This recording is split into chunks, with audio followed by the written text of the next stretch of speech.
kind of interactive. I'm going to show you some of the new materials, as well as I'm going to show you some strategies for combining the materials. And then I'm going to hopefully get you excited about fall curriculum.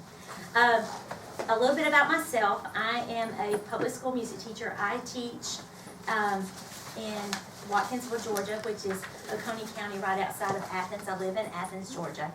I've been teaching public school music for, this is starting next week, will be my 35th year. I know. And then I've also been teaching. I've taught kinder music. I've taught public school. I've taught in the Catholic school. I've worked with children's choirs ever since I graduated from school. And I direct the older children's choir at my church, but I coordinate the children's choirs for our church. And then I'm a Growing in Grace writer. So I have seen this material from the thought process to the visuals that you see on the wall. So if you have any questions, I will try to answer those for you. I will, if I don't know the answer, I will try to find someone that does. But this new curriculum this fall is under the theme, Be Strong in the Lord, and I gave you a brochure about that. The title song is in the blue packet. It should be the first song. Do you see that in the blue packet? And I don't know when I said, do you find that, but hold on just a second. That is right, but let me just tell you about this. The Be Strong in the Lord is the theme song. You know, they have a theme every year with Growing in Grace. This past year it was Choosing God's Way.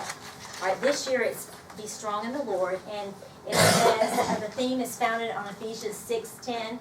The songs and the musical activities reinforce the scriptural truths of having courage, being patient, enduring hardships without giving up, loving God and others, and experiencing God's grace.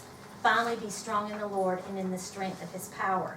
Now, when Dennis and Nan wrote this piece for Growing in Grace, they wrote it so that it could be the title song for the curriculum in preschool, younger, and older. So when you look at your new materials and when they come to you, you're going to see that there's a preschool version. I'll tell you in just a minute what's out. For example, I'll let you listen to the preschool version and you tell me what's out.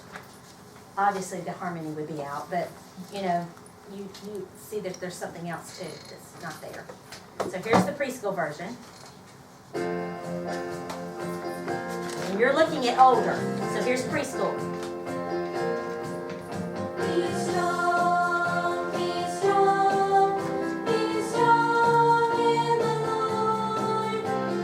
Stand in His power, stand in His strength. Be strong, be strong, be strong in the Lord. Trust Him in everything. Stand firm on the word of God, stand firm on His promises, stand firm on the solid rock with faith in Jesus Christ. Be strong, be strong, be strong in the Lord. Stand in His power, stand in His strength. Be strong, be strong, be strong in the Lord. Trust Him in everything.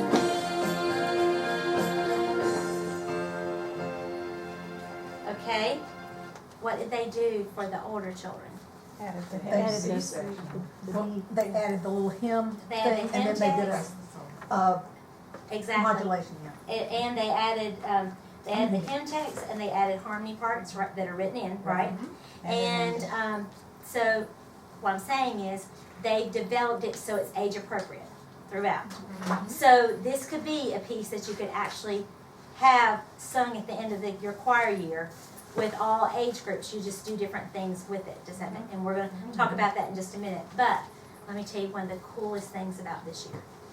This year, Growing in Grace has made videos of the choreography that's written into the curriculum.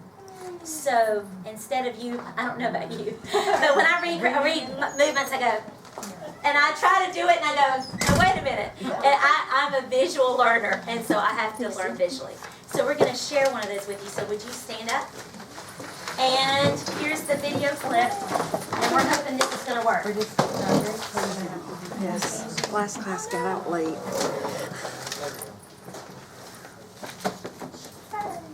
And if you know Carol Dickerson, she's doing this.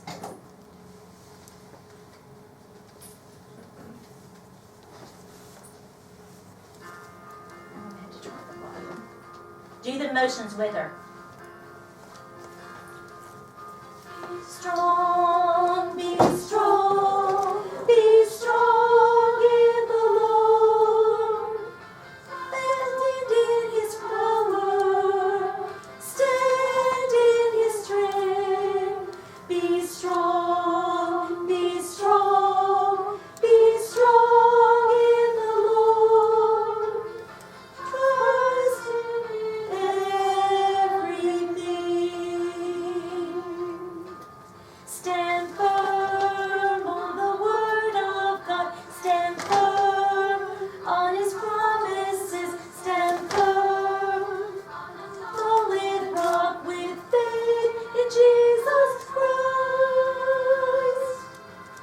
Be strong, be strong, be strong in the Lord. Stand in His power, stand in His strength.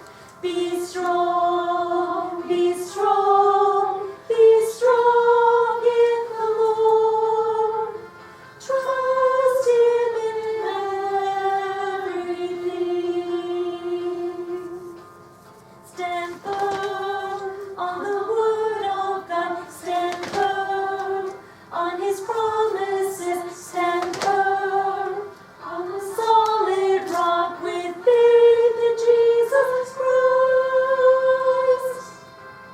I forgot it goes. Like I stand all of the ground is sinking sand. All of the ground is sinking sand. That's your A section.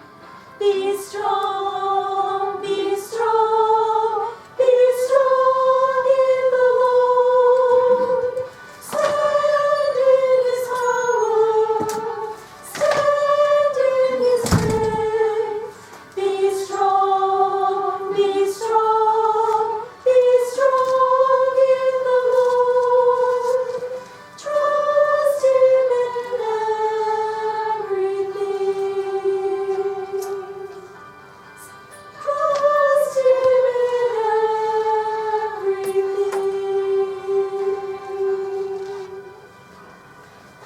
All right, have a seat. So isn't that going to be good to help you out? All right, now let's. You want to come? These are all empty. My it kept freezing while ago. That's why I'm hoping this is I wouldn't let it go back to large screen. That's why. And I don't know why. Okay. All right, now. Yeah, that's fine. Now it's freezing again.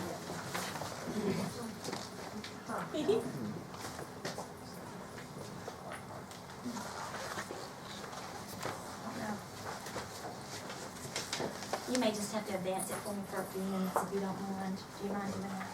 So sorry. All right. The first thing that we want to talk about today is I want to talk to you about the criteria that you need to use when you think about combining children's choirs to use the Growing in Grace curriculum. So, what you need to look at first is you need to look at the age breakdown of the children. And as Growing in Grace writes the curriculum, they write preschool for preschool children, ages 4 and 5 that have not started kindergarten, and 3, 4, and 5, and they have adaptable activities for 3s. So if you have preschoolers fitting in those ranges, this would be what you would buy. There are activities in the preschool curriculum, though, that if your K1s are real immature or like need something a little more simple, I sometimes pull activities from the preschool and give them to the K1 choir leaders, because if the children don't have a basis on a certain skill and they need to go backwards a little bit, you might need to do that. So I'll show you what I'm talking about in just a few minutes, but the preschool is written for those ages, and there's a whole sheet of ways to adapt for threes, so just know that. The younger children is typically written for grades 1 through 3. The older is written for 4 through 6. Now at my church, we were talking about this earlier, sometimes you have an abundance of a certain age group one year and less of another age group one year. And that makes it tricky for Sunday school, that makes it tricky for missions, it makes it tricky for children's choir. It also makes it tricky if you're trying to find workers and volunteers for all these different age groups. So at my church, our preschool choir is called the Brownie Bears, and the Brownie Bear choir consists of 3s, 4s, and 5s. Then our music maker choir is K1 and 2. And then our older children's choirs, which is the Joyful Singers, is 3rd, 4th, 5th, and 6th. Now you say, that's a wide age. Well, what happened is one year we had like a ton of 3rd graders born and 1 4th grader. So do you see what I'm saying? It was like, it's basically, and then we had like 2 6th graders, so it's basically a 3rd and 4th grade choir with a few 5th and 6th graders in between, because we had some voids in the age groups. And you'll have that, so you just have to constantly look at that. So as a choir director, as a choir coordinator, as a minister of music, you need to look at that, and you need to evaluate that periodically. And, you know, if your church experiences a lot of growth, if your church experiences like a big age group where you have like a ton of one age group, then you need to definitely look at that. For example, this fall, when we look at our choir setup, we're going to probably have to reevaluate, because we're having 12 to 13 kindergartners move up. So you see what I'm saying? You just have those bulk age groups sometimes. So you have to look at your age group. That's key before you decide which curriculum you're going to focus on. The next, readers versus non-readers. Now, that's important too, because there's some tasks in the younger and the older that require you to have some pretty decent reading skills. So you need to think about that when you're deciding which curriculum to use.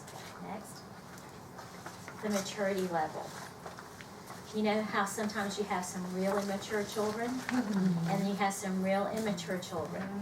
And so you have to challenge and engage all those children, sometimes in the same group. But you have to think about that as you plan. You have to think about that as you pick out the materials that you're going to use. Because if you have immature kids that are non-readers and you pick too hard of a curriculum, you're going to be facing an uphill battle the whole year. So you got to think about those things. Children with special needs. I don't know if at your church you deal with, if you have a special class or a special choir for special need kids, or you mainstream them into the regular choir. We mainstream ours into the regular choir setting. We just, in those age groups where we have children with special needs, we try to get extra hands on help. So that's another criteria to think about. Number of choir workers is key.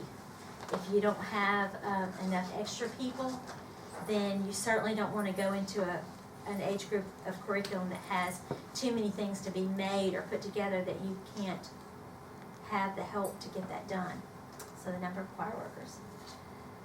Which age group to purchase? All right, now I'm going to show you some things, and we're going to look at some of the pieces in just a minute so that you can see this.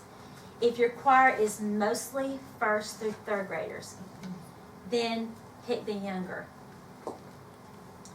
If it's mostly, and this is where the third grade can cross over.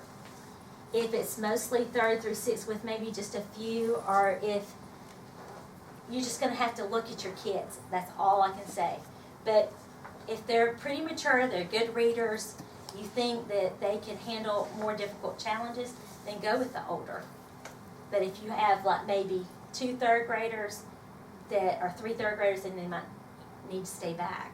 You just determine that by what your age makeup is of your kids. Now let me show you something.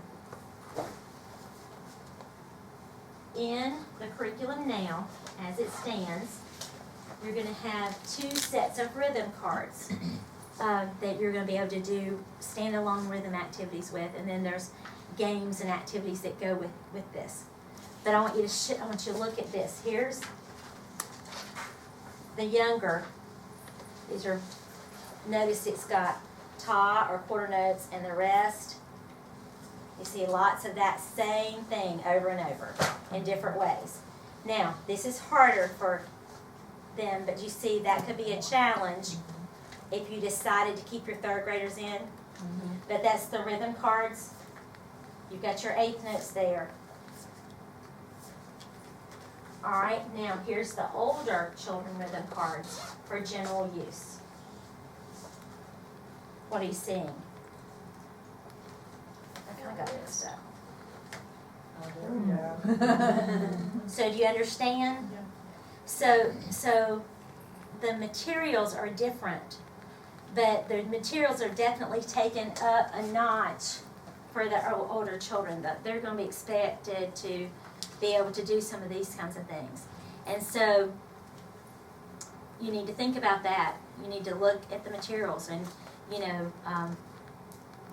if you are not sure about for this year, and probably most of you have already ordered for this year, but you could actually, if you're really concerned about that, really make sure they get a good basis with the younger children materials, even if you combine them, and then late you can always add the next semester. You could do the older if you felt like they were not being challenged enough. But I just wanted you to see that I felt like that the rhythm cards were very telling, because the rhythm cards fit with the things that are happening with some of the anthems. And so I just felt like that was one piece of the curriculum that you need to see, because that's going to determine what you're going to do when you divide the kids up. Another thing, next.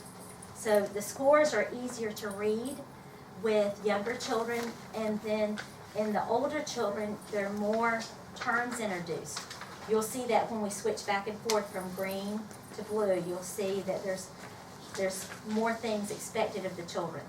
But you'll also be able to tell that if you really utilize the curriculum younger to its fullest, that you can even engage older children that might be put over here in a combined choir setting. So you just have to really look at the music and just kind of see what you might find there. All right? Descants, instrumental parts, canons are included in the Part 1, the Growing in Grace Younger Children curriculum. The student scores introduce part singing groups 1 and 2 in the older children. Now, visually, this can be very hard if you show the student scores to the children. How many of you have had that challenge? I mean, I have too, and so I have to, this is what we do.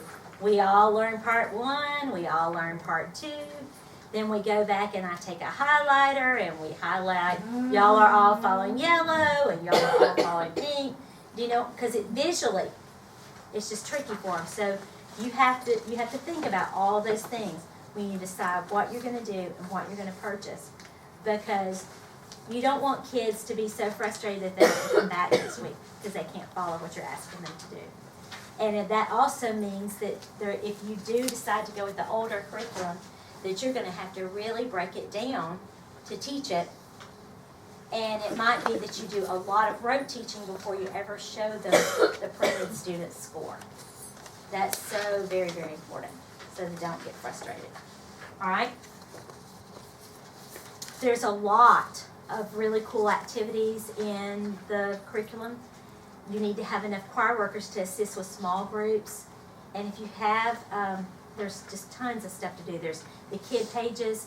The kid pages are the take-home, are the early arriver activities. And I pulled out some. These are some from preschool. But I'm going to pass around to let you see how they get advanced. This is preschool. How strong are you? So they're going to do a matching thing. And those of you that have not used Growing in Grace before, you know that for every component of everything in the curriculum, the writers write a strategy. So not only do you have the actual item, but you have a teaching strategy. Hours are spent writing teaching steps for the kid pages, teaching steps for the anthems.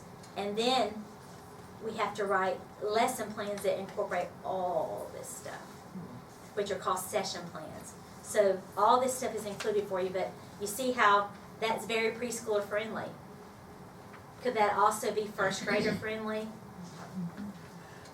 Correct me if I'm wrong, but the older stuff doesn't include session It plans. doesn't. So that might be another issue in deciding which one to Exactly. purchase. That's a very good point.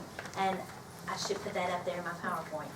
You're exactly right, because if you're more of a novice and you've not done a lot with, then you might need those session plans to know how to get it all taught.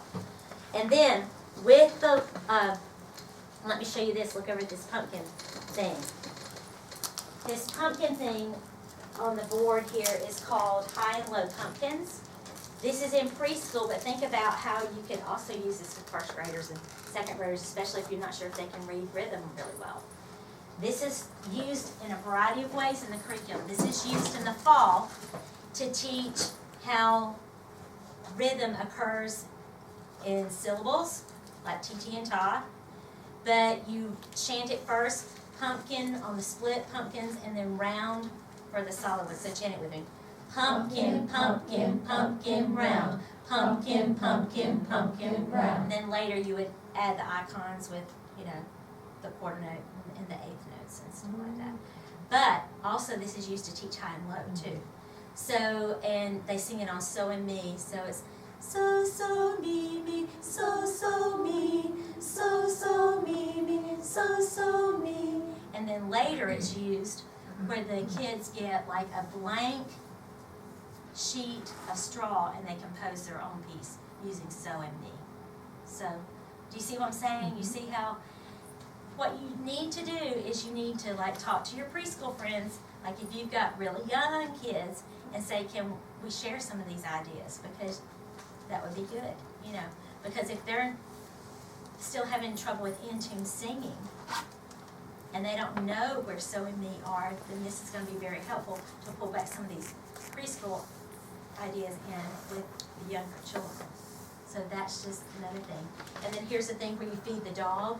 There's all these little bones, and you sing about the bone, and then you feed the dog, and you can make a little dog house, or they suggest get a gift bag and put the dog on there and feed him that way. Also, in the older kids, there are videos to all the movements, and they're embedded into the curriculum. That means that I showed you the Be Strong in the Lord because that's on the Growing in Grace website now. But these things are actually embedded into the curriculum. So when you buy it, it will take you to a link and you'll be able to get the movements for this. And this is just like an Energizer Crazy Hands and, just do all kinds of movement to help them get warmed up. And this could be used with older and younger, but it's in older. And I think it's in older just because of some of the different things that they're having you do movement-wise. In the curriculum, this is in, older this year. They've taken the scale, and in different years they've done the hand signs, do, re, mi. Well, this year they decided that they wanted, since our theme is Be Strong in the Lord, the solid rock, they've made solfege stones. And so a lot of the activities will have you do and learn different melodies with the solfege stones. And then also look how they put the body scale with that. And so like the so is on the shoulder and me is at the waist, so you can do movements to learn how a piece is written if you're teaching it in solfege first. Now, I want you to look in the blue packet for just a second, and this should be in there. I'm hoping it is. If it's not, we'll just have to find it later. Just look and see if you see solfege melodies. You see it? Okay. And they didn't put them in order, so I just got to come and find where it is.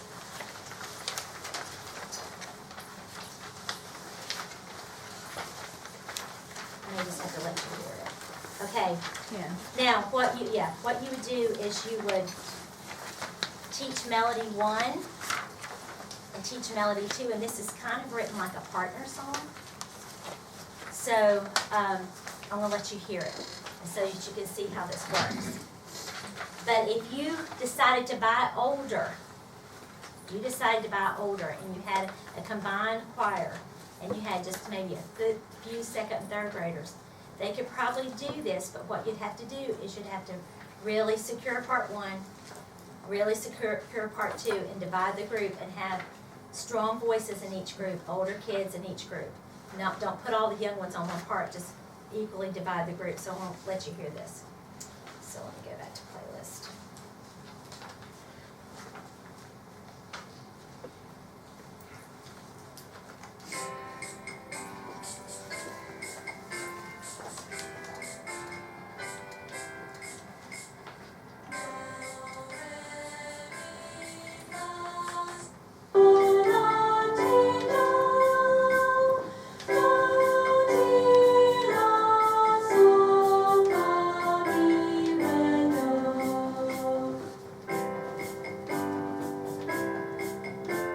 So you can do the body scale movement there too to teach that part.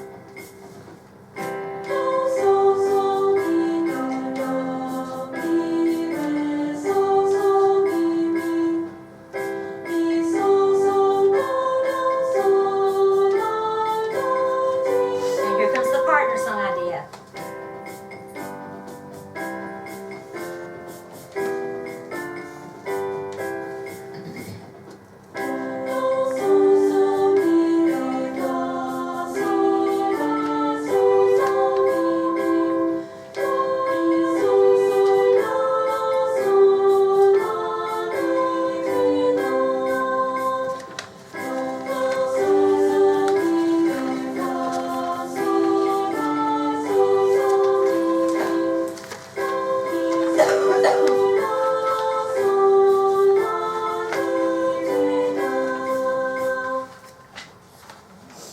Isn't that cool? And so, do you see what I'm talking about? That could be done with a mixture of children, but you'd have to really prep it. So you teach melody 1 forever and ever, ever and ever and ever. And then say, oh, we're going to try to do something different with this. And do melody 1 with the solfege tones. Do the movements with it. And then once that's really secure, then say, what would happen if we mix these up? And boys and girls, that's really what happens in music, is we take the scale and we mix up the notes to get new songs. And then you teach part 2 to get part 2 really, really secure. And then get one of your choir workers to sing part 2 with the kids while group 1 does. So that's just a way to do that. All right, let's go to our next. How should I adapt specific activities? I just showed you a couple things. Now we're going to look at other things. There are instrumental parts written into some of the different teaching strategies for the anthems. If the instrumental parts are too difficult and you've purchased the older curriculum, then let the older children play those, or if you need the singers and you can't sacrifice the singers, let the singer sing and then get a youth kid to come play a part, or get one of your choir workers to play the part against them, and then maybe you could adapt it that way. Another thing, have the older children sing the harmony part. Mostly, if you have mostly younger children, sing the melody only, wherever melody occurs. And maybe not sing all the different sections of the songs. I don't know if you've noticed, but like back in the Be Strong in the Lord, it was written in A, B, A, and then you had a what? C, and then you return back to a what? A. So what you could do with that piece, and I think I wrote this on that adaptation page, that I wrote, let's see, the page that I gave you second. It has all the specific adaptations that he handed out. Did everybody get one of those? Yes. I suggested that you could even do this anthem with all the choirs and add the adult choir in the congregation and let them sing the hymn tune in there. That would be one way to have a more corporate worship experience. Or you could have a small group sing the hymn tune and then have the younger kids only sing on the A section. So that's just one way that can happen. All right? There's teaching tips and performance options included in every one of the lesson plans and every one of the session plans. There are teaching tips and options, and they tell you if you don't have this, then try this. You can always just explore and see what comes up to work best for your situation.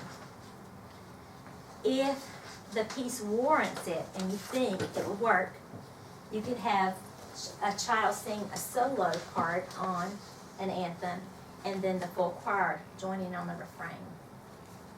Also, if a piece is written with two parts and you need the voicing for the main melody throughout, and the part two that's written for the anthem is more like a descant, you can have the descant be played on an instrument like a flute or a violin. Those are great ways to fulfill the composer's wishes with having those movable lines, but then you don't have to sacrifice singers. Does that make sense? Mm-hmm. And that's really, really important to do. Use a rebus to teach the text of an anthem. Now, one of the anthems has Venite Adoremus. There's one of the rebuses for that, and I think that is the snow layer on the ground. I've listened to all this music so much that I'm getting all confused. Find the snow lay on the ground, and I believe it's in the older children. And listen to this. Is it? Some of the younger children. Okay, then go to younger children. That's the third. Okay, thank you. Sorry, as I said, I've listened to so much. But, and look at how that it helps with the words. Oh, that's a coming track. Sorry.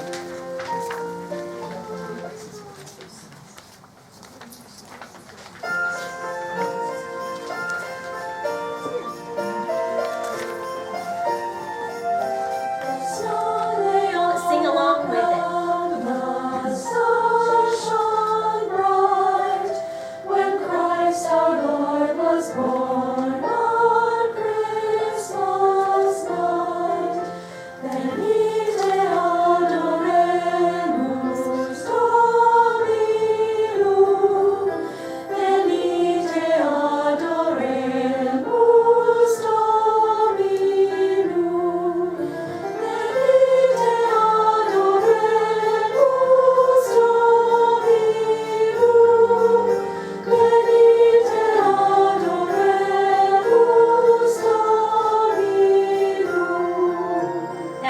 Say something before. I want you to go back and look at the rebus when you sing it this time.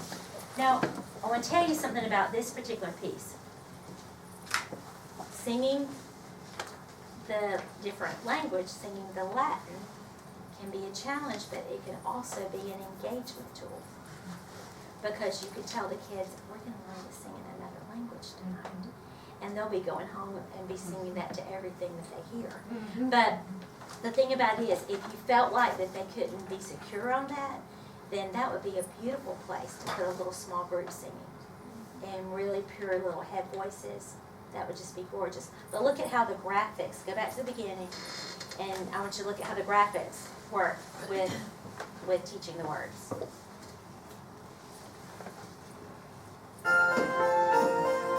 And you can make that bigger or smaller.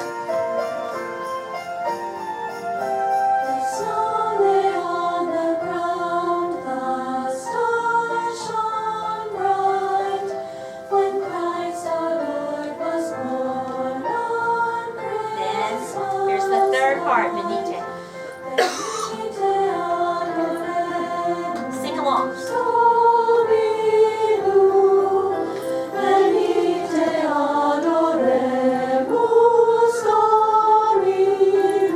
Next part.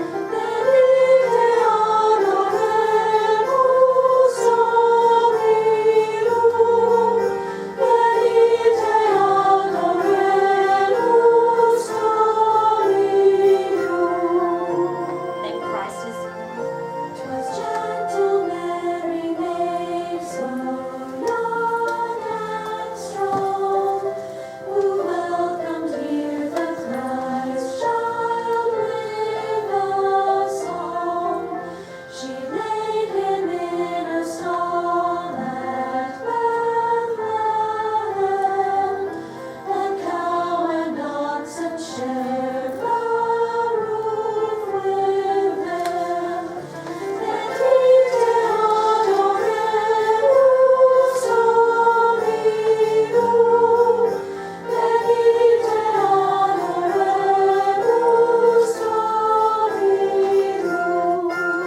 Now I'm going to ask you a question.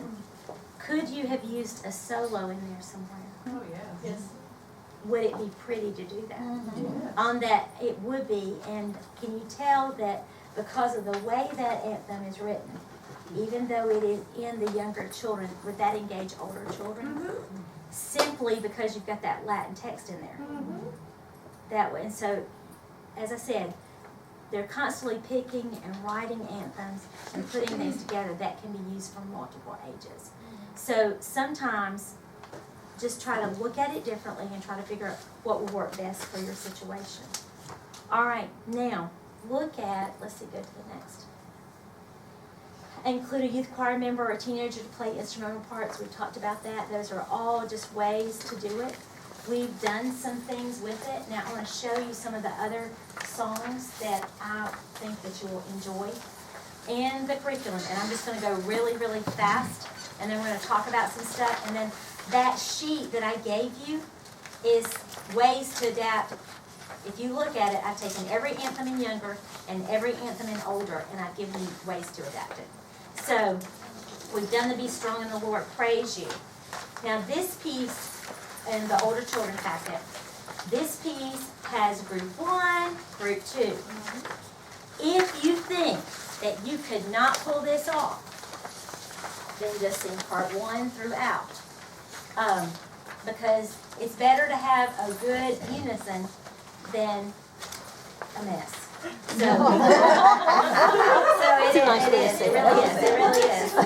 it really is. Well, especially if you don't think they can keep up with what they're supposed to be doing. So, this They're is not very, gonna come back if they're embarrassed when they sing. Right. exactly. It's better. So it's better. And this has got a calypso beat to it. Praise you, I will praise you, I will praise you among the nations. Praise you, I will praise you, I will praise you among the nations. For great is your love, it reaches to the heavens, your faithfulness reaches to the skies. So I will praise you,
fudge a little bit and we sing all part one, sorry.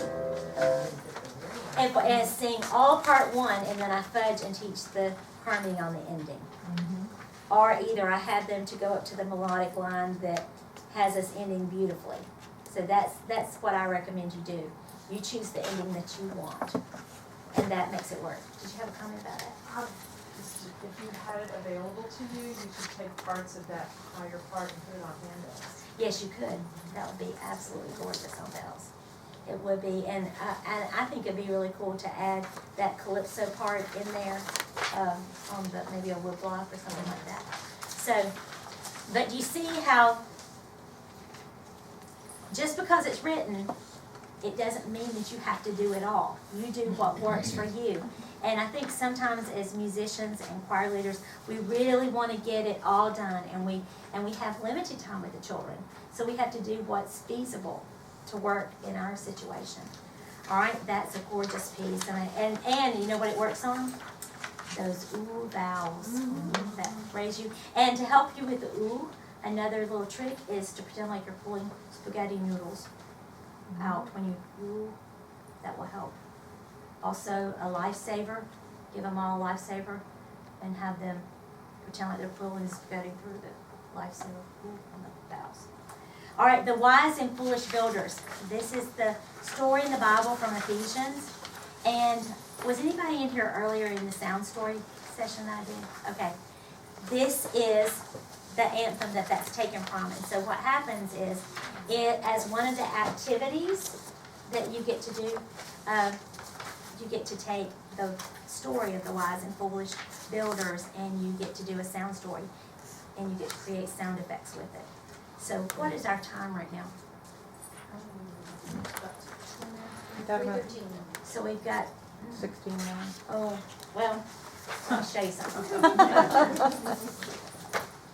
I put all this stuff up from the other session, but what happens is in the curriculum, in the activity section, you are given activity teaching steps, and then you're given a story building on the solid foundation. So what would happen is you would read this story to the children, and then you would give them a copy of this, actually, a copy to have at their seat. And you might even let some of them read it if you've got some really good readers. But if not, and you want to keep the story flowing fluently, you might just read it and ask them to raise their hand every time they hear or see a highlighted word.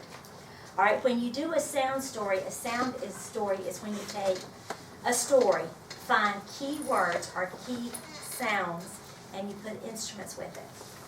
All right, in my session earlier today, I taught the group to do, I make sound cards for each character in the story. So in the story, building a strong foundation, anytime they heard the word built, they would play an instrument to go with the word build or built. Does that make sense? Same thing with sand, like maracas would be good for sand. Woodblock would be really good for the built.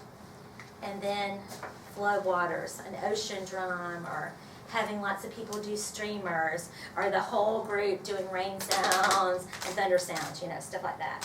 So those kinds of things are built into the curriculum this year, some sound stories to help support the teaching of the hand. So I want you to know a little bit about that.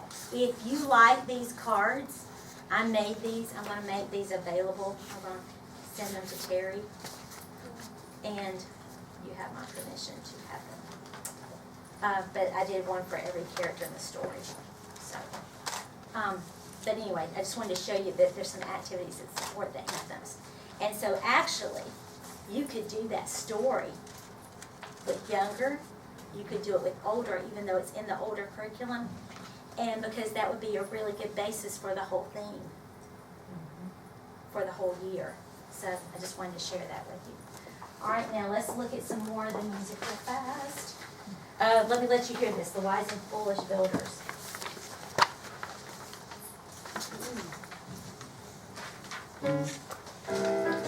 And it's got, again, that kind of soft shoe kind of feel.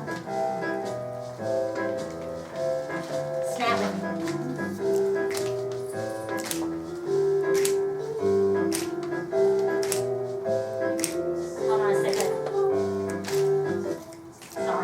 the track instead of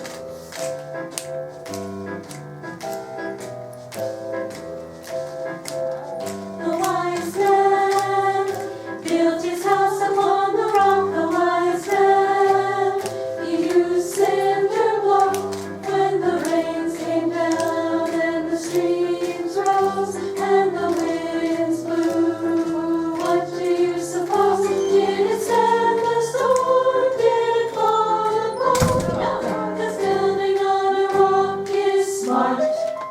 The foolish man built his house upon the sand. The foolish man thought that it would stand. When the rains came down and the streams rose and the winds blew, what do you suppose? Did it stand the storm? Did it fall apart? Yes, 'cause building on the sand is not smart. And I'm gonna stop right there because there's gonna be, and just coming up in a few minutes, is gonna be a little narration that goes with the story. And that's just another thing to make that more interesting for using that piece in worship. Now, Terry wanted me to let you know that this packet you can take with you, and it also includes some samples of what's coming in the spring. I do not have the music for those, but you see when you get to page 12, it says spring songs. So you're gonna get to see like a little foreshadowing of what's coming in the spring. Notice that the hymns for this fall are the Solid Rock, the hymns, Oh Come All You Faithful. They're all, again, playing back to that theme. Now, I have wanted to do this, but I don't know if we're gonna have time. Look up right here. There's all kinds of instrument activities included in both ages of, well, all the ages of all the different three curriculums. But this particular piece, they've taken music from the Nutcracker, and they've taken the march from the Nutcracker, and they've taken the tray pot from the Nutcracker, and they use this in the curriculum to do movement and instrument activities. This is to be played with the march, and there's a focus in the curriculum. This year we're teaching children the difference between striking instruments, shaking instruments, and scraping instruments. And there's a game in preschool, and I'm just going to give you a quick commercial here. In preschool, they have a game where they learn about instrument sounds, and it's instrument sound bingo, and the tracks in there, and they teach them all about these different sounds. Then they teach them all about instrument sounds like bells and triangles and stuff like that, and then they teach them about everyday sounds so they can learn the difference between sound and noise. Then there's an everyday sound bingo, and then there's an instrument sound bingo. Then, in younger children, there's a focus on really getting them to understand about striking, shaking, scraping. So you see how this is in younger, but this would be a challenge for some older kids to keep up with. And I'm gonna let you hear the tempo, and you'll see exactly what I'm talking about. And especially with the repeat signs, you know, because you would have to teach this in parts over a period of several weeks, and then put it all together. Because you see, you've got that first line repeats, that second line, that first line is tappers, the second line is scrapers, then it goes to shakers, then it goes back to tappers, then it goes to tappers, and, you know, you see, and then you've got repeat signs. So you have to pay attention to that. So what I want you to do is, I want you to kind of try to look at it and try to clap along with the rhythm. But I would give out instruments, but we don't have time. I want you to see how this works. And this one is to the march from the Nutcracker. And there's an intro. So hold on a second. They're not in order, that's why. Oh, come on, where are you?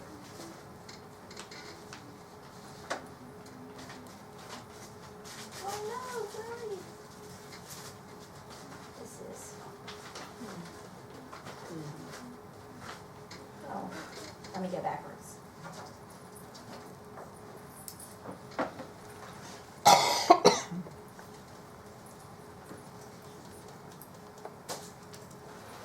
Hold on a minute, guys.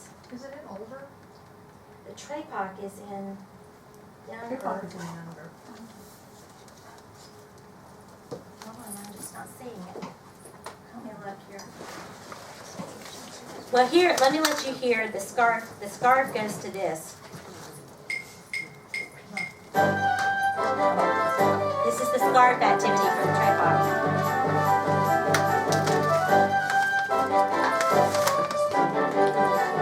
Do you see how that's really fast?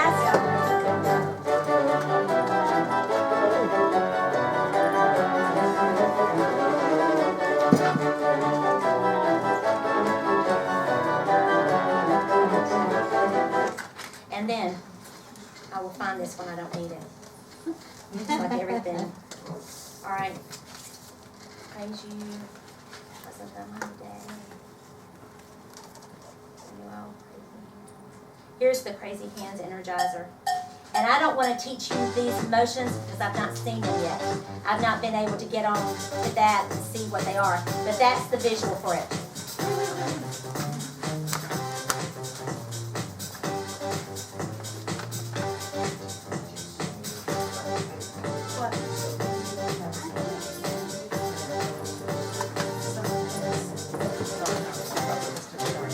So anyway, I'm sorry I can't find that real quick, but you will see that is, you saw how fast the tray pot was. That march, when I did it the other night at my house, and I was doing this and I was going, I was trying to keep up with it, and I was like, oh my goodness. I mean, so it's really fun, but it's a big, big, big challenge. So you're gonna have to teach it, like I would teach it, I would really break it down, I would do the parts, and then I would, you know, teach maybe the first poster one time, and then the next set, the next, and then, you know, then have them do it with somebody playing a steady beat on a drum, and then everybody doing it, and then gradually take it up to before you put it with the music. Because if not, you don't want to get frustrated, but it's fun. It's very, very fun. Then let me tell you something else that they've done this year. Because there's such an instrumental focus in learning about tapping, shaking, scraping, and everyday sounds and instrumental sounds. In the older children, they're trying to teach the kids about the instruments of the orchestra. And I love this as an elementary music teacher, because when you teach children about the different instruments of the orchestra, and when you teach them about them in church, because they see people play the violin or the flute in church, you want them to be able to know what family they're talking about. You want them to know about those instruments and how they work. Well, what they've done is they teach about them, and there's different kinds of activities with it, but also they've taken a hymn, they've recorded it with strings, they've recorded it with woodwinds, they've recorded it with brass, and they've recorded it with percussion. And so they're getting to see how the timbre changes with the different instruments, and that's just a really clever thing to do, because you can say, oh, timbre is the special sound of voice in instruments, and every instrument has its own timbre or tone color, but until they actually hear that, and hear that one melody go through every family, then that is just kind of an obscure kind of thought. So that's just another very intentional thing. Over here, the solfege tree. In the younger curriculum, the solfege tree has some different, the solfege, do, re, mi, fa, sol, and you make different patterns and you sing and you put them on the tree, and it's just another way to reinforce the solfege. There's a big focus this time on singing skills. Always in the Growing in Grace materials, there's a focus on teaching good singing skills. Over here above the roller coaster is a little vocalese. Do that with me. Here we go.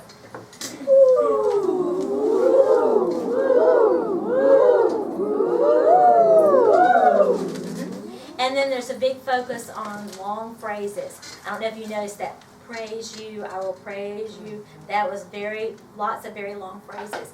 And in my class before you all, when we were talking about vocal gadgets, we talked about using like a pom-pom to help show them where that phrase starts and ends. We've talked about using ribbons, using streamers, using scarves. And another thing you can do is use like your own body and show the phrase like this, where it starts and its duration and where it ends. Those are just some really good strategies to help with that. There's a lot of focus on singing skills.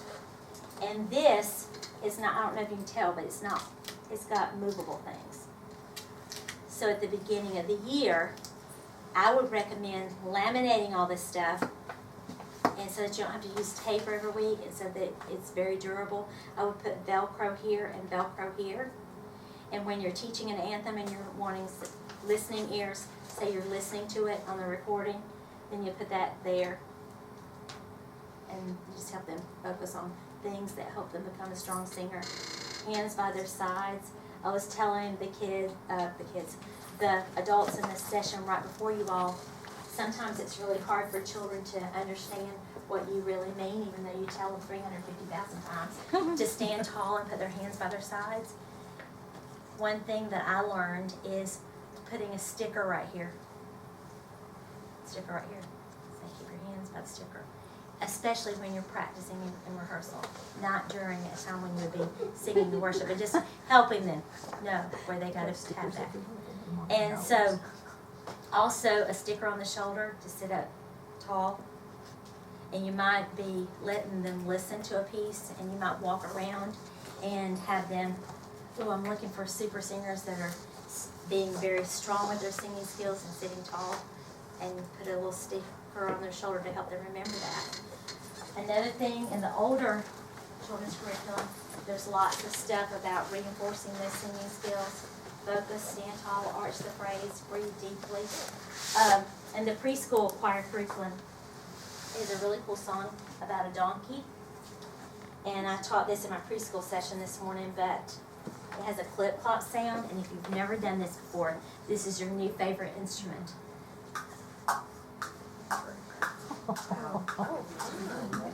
And so, little donkey, and so it's just a really cool little thing. So there's lots of great things. Oh, right here, see all the animals above her? In the preschool curriculum, there's a song where they're looking for all these animals, and it's, who can find the bear? I can find the bear. And then I made binoculars with my toilet paper rolls. And so we were walking through the forest to see what we can see. I see the bear. So anyway, just another little fun little tool that's not expensive, but helps engage and makes the children and the adults involved and enjoy what they're doing. This game right here is a rhythm game, and it's supposed to be a pizza. And the game, they read rhythms and they do different things, but it's supposed to be like a pizza that's, I think, maybe made on a stone. Again, that idea of the solid rock foundation.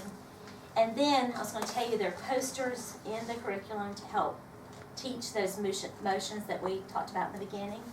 Also, there's one very large poster that I made, but I did not put up, that has all this stuff on it, and then it has the different parts, like the belt and the vest and the helmet removed, and when you sing about that, you can put those up there. So I would recommend doing those when you make them for permanent use with Velcro as well. And then one new thing that I'm not sure you're aware of, if you have not printed your curriculum yet, you need to know this, that they have made a new addition to the printing. Some of this stuff is what we say print ready, which means if you say print ready and your church has a copier that can print it to a bigger size, then it prints in that bigger size, and you do not have to put it together like we did with all these. So before you print, you need to check with who does it for you. I don't know, some people go to Kinko's, some people print it in-house, but you need to look at that because that's a new feature. So Is a new, it listed separately? I think it is. Separate folder? I've not seen, Got it printed out. yeah. I just got mine literally in the mail, like the day before I came, the real stuff. I mean, I've gotten all this via email and drop box, but as I said, I haven't had a chance to try that out yet. So that's why I was making things and putting them together in pieces, because I didn't have it that way. So just know that. Do you know what the size is on the larger? This is like 11 by 17, I think, but I think the larger, I don't know, but it should tell you the specifications in there when you open that folder. It should tell you how Before you big it. tell it to print. Exactly, yeah. I would open it, that folder and look at it. And I don't know if you can like decide to pick some of the things and print it one way and some things print it other ways. Cause it might be that you don't want everything supersized. You might want something smaller. So you might need to look at that before you print.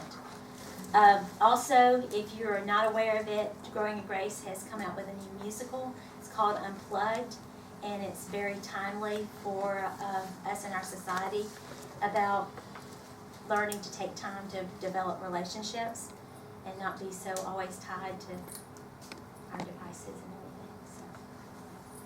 So, let's see, I was trying to think if there's anything else.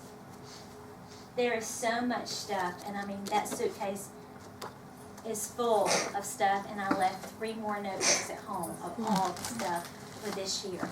And I mean, Miss Terry said, just pick a few things.